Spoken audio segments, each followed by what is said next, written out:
So this is an essay really about happiness, and there's this beautiful, can we go down please?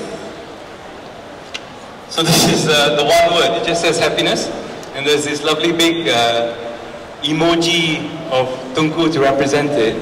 But you make a much deeper point in this essay, which is that Tunku and the founding fathers wanted to preserve our individual freedoms via the federal constitution, which they themselves drafted. It was meant to be a balance between our rights and the rights of the state. Can you give your perspective on the health of the federal constitution today? Or otherwise? The health of the federal constitution, it's in a coma at the moment, and I think it was put there by the people who were Prime Minister after Tunku. It's no accident that things really started going downhill from the 4th Prime Minister onwards, because he was the first one who's not a lawyer.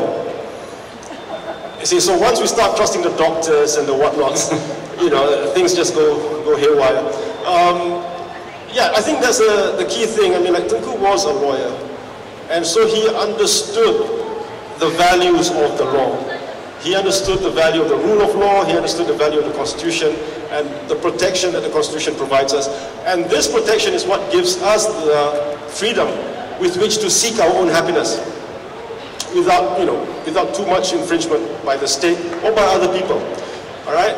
And it is this lack of understanding of the importance of constitutionalism and the law and the rule of law, which is what is plaguing the country now. Yes, that's right. And, yeah. But something that Tunku himself clearly recognized, because in a quote that you've put from Tunku, he wanted a country where people are able to move freely, talk freely, mix freely, to worship freely. These are just basically the fundamental guarantees in the federal constitution. How happy would he be with the current state of what they've been reduced to now? I mean, I didn't know him personally, but I would imagine he would be quite upset about the way things are. But you know, you must understand also that in a way, Tunku was a creature of his time. Integrity was part and parcel of people at that time. I mean, I didn't put this in the essay because, you know, it didn't fit the theme, but there is a bit of oral history here.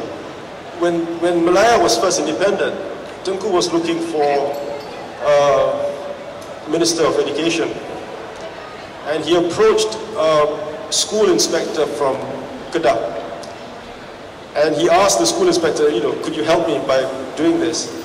This is oral history, so it can't be checked, so you can't tell me whether I'm lying or not, but this is, but you know, and the school inspector said to the Tunku, he said, I have 9 children, how much is the wages that you guys are offering me?